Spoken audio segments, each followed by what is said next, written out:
إلا الله وحده لا شريك له وأشهد أن محمدا عبده ورسوله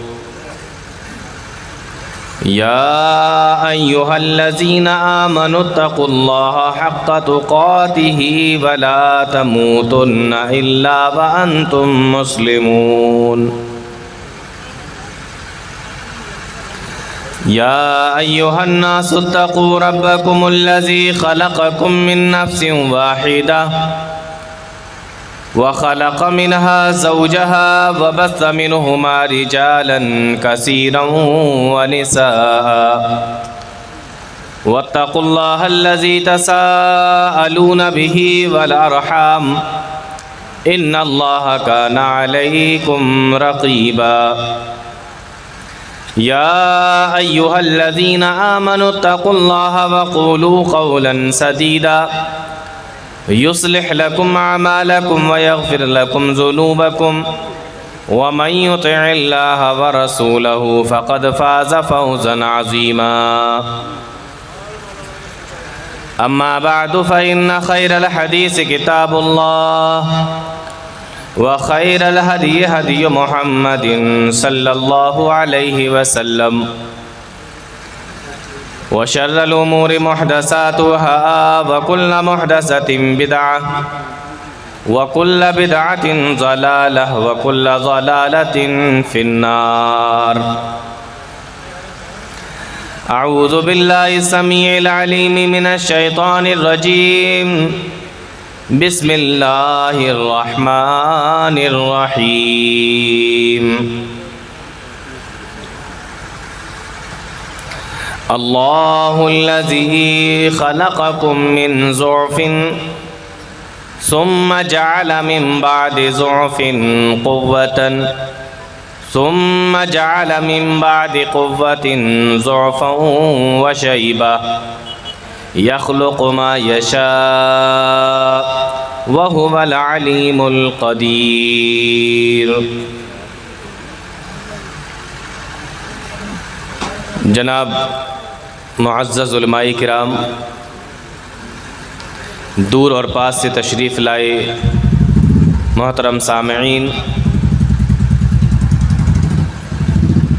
نوجوان ساتھیوں اور پردہ نشین خواتین، اللہ رب العالمین نے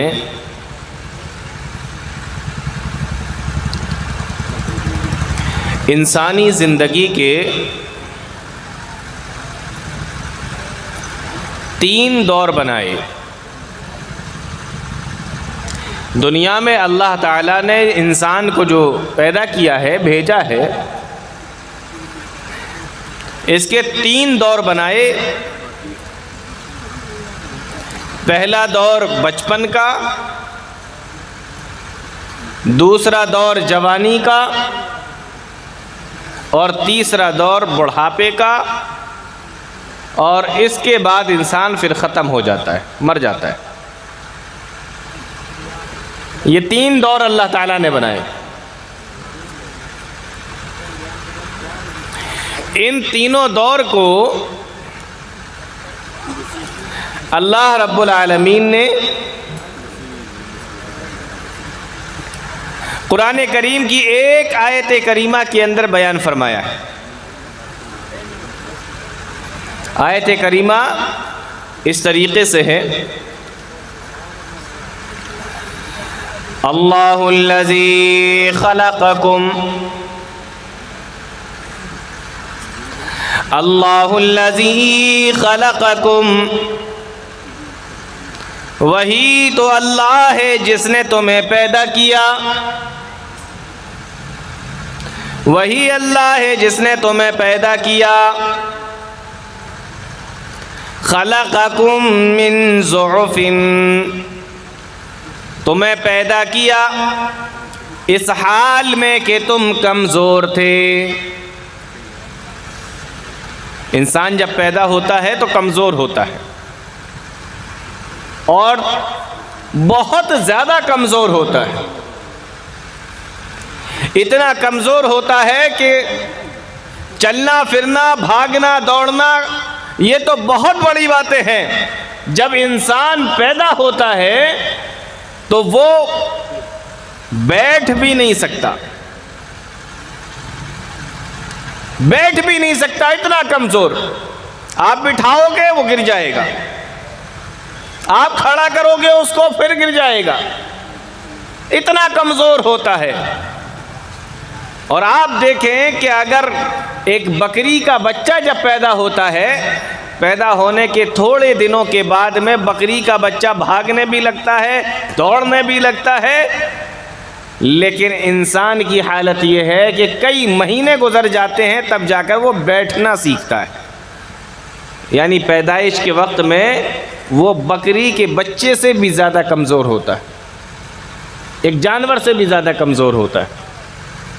پیدائش یہ ہے انسان کی، اسی کو اللہ رب العالمین نے بیان فرمایا، اللہ الذی خلقکم من ضعف، وہی اللہ ہے جس نے تم کو پیدا کیا اس حال میں کہ تم کمزور تھے۔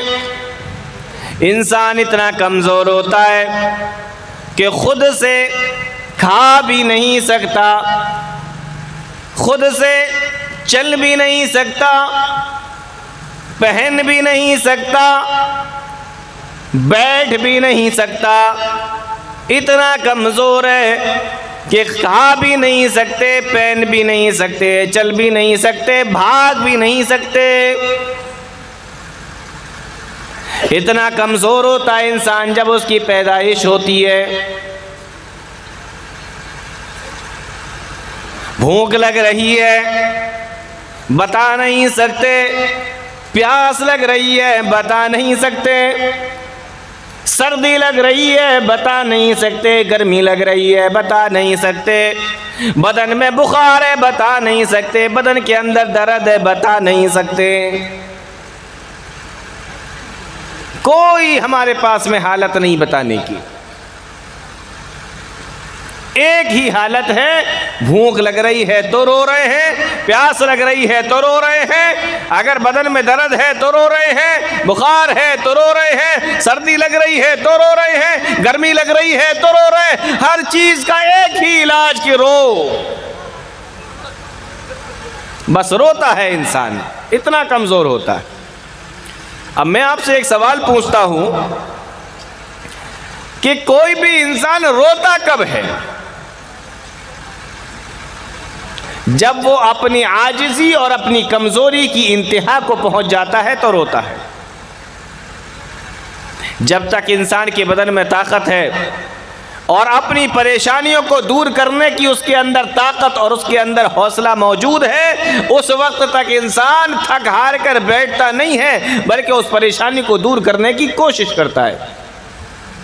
لیکن جب وہ یہ دیکھ لیتا ہے کہ اب مجھ سے پریشانی دور نہیں ہوگی، اب مجھ سے میری یہ حالت دور نہیں ہو سکتی، تو پھر وہ تھک ہار کر بیٹھ جاتا ہے اور رونا شروع کر دیتا ہے۔ یعنی جب اپنی عاجزی کے لاسٹ اور انتہا پر پہنچ جاتا ہے تب انسان روتا ہے۔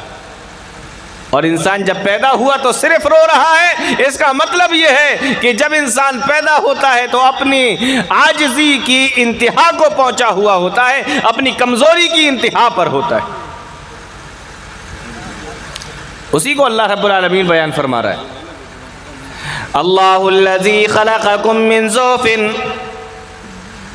وہی اللہ ہے جس نے تم کو پیدا کیا اس حال میں کہ تم کمزور تھے۔ بھوک لگ رہی ہے بتا نہیں سکتے، پیاس لگ رہی ہے بتا نہیں سکتے، سردی لگ رہی ہے بتا نہیں سکتے، گرمی لگ رہی ہے بتا نہیں سکتے، بدن میں درد ہے بتا نہیں سکتے، بخار ہے بتا نہیں سکتے۔ ایک ہی طریقہ ہے کہ رونا شروع کر دو۔ جب یہ چھوٹا ہوتا ہے، بچہ ہوتا ہے، رونا شروع کر دیتا ہے، اس کے رونے کو دیکھ کر ماں کو اندازہ ہو جاتا ہے کہ ابھی میرے بچے کو بھوک لگ رہی ہوگی اس لیے رو رہا ہے، ابھی میرے بچے کو سردی لگ رہی ہوگی اس لیے رو رہا ہے، ابھی اس کو گرمی لگ رہی ہوگی اس لیے رو رہا ہے، ابھی اس کے بدن میں درد ہے شاید اس لیے رو رہا ہے، ابھی اس کو بخار ہے اس وجہ سے رو رہا ہے، ابھی اسے پیاس لگ رہی ہے اس وجہ سے رو رہا ہے۔ تمہارے رونے کو دیکھ کر ماں کو اندازہ ہو جاتا ہے، لیکن تم اپنے آپ سے تو بتا بھی نہیں سکتے کہ تمہیں کیا پریشانی ہے۔ اتنے کمزور. لیکن یہ کمزوری کا دور دھیمے دھیمے کر کے ختم ہوتا ہے. یہ پنکھا بند ہو جائے گا, اسے بند کر دیجیے. یہ دھیمے دھیمے دور ختم ہو جاتا ہے. انسان اب دھیمے دھیمے کر کے بڑا ہو رہا ہے, کمزوری سے طاقت کی طرف جا رہا ہے, کمزوری سے طاقت کی طرف جا رہا ہے, دھیمے دھیمے کر کے اب یہ بڑا ہو رہا ہے.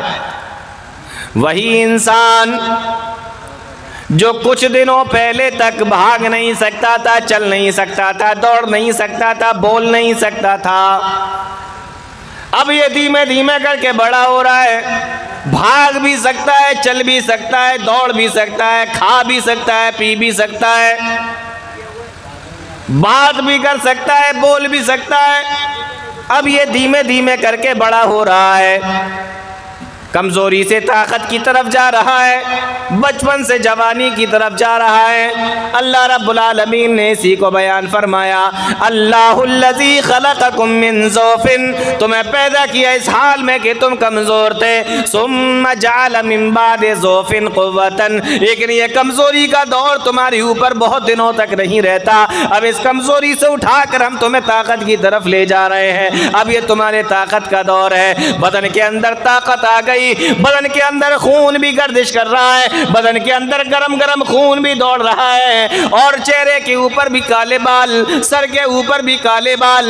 انسان جوانی کی طرف جا رہا ہے, بدن کے اندر طاقت آ گئی ہے, ہڈیاں مضبوط ہو گئی ہیں. وہی انسان جو کبھی چل نہیں سکتا تھا, وہی انسان جو کبھی خود سے بیٹھ نہیں سکتا تھا, آج کئی کئی کلومیٹر تک چلا جاتا ہے. کئی کئی کلومیٹر تک اگر بھاگنے کی دوڑنے کی ضرورت پڑ جاتی ہے تو وہ بھی چل لیتا ہے, بھاگ لیتا ہے. کیوں؟ اس لیے کہ اب یہ جوان ہو گیا, اب یہ کمزوری سے طاقت کی طرف چلا گیا. بعض نوجوانوں کو دیکھو اپنی جوانی کی نشے میں محلے میں جب نکلیں گے تو اس طریقے سے باہر نکلتے ہیں کہ کسی نے اگر ان کی طرف گھور کر دیکھ لیا تو ان سے لڑائی کر رہے, کسی نے کچھ بول دیا تو ان سے لڑائی کر رہے ہیں.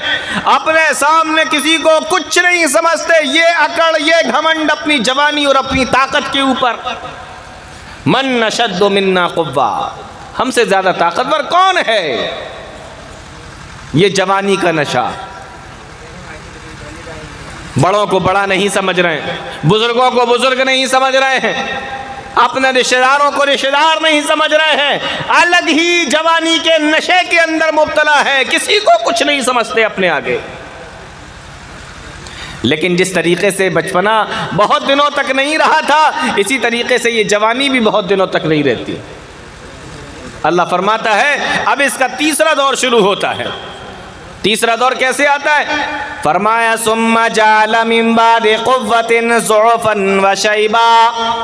جس طریقے سے ہم اس کو کمزوری سے طاقت کی طرف لے گئے تھے, بچپن سے جوانی کی طرف لے گئے تھے, اب اس کے بعد ہم اس کو اس طاقت سے بڑھاپے کی طرف لے کے آ رہے ہیں, کمزوری کی طرف لے کے آ رہے ہیں, اس جوانی سے اس کو بڑھاپے کی طرف لے کے آ رہے ہیں.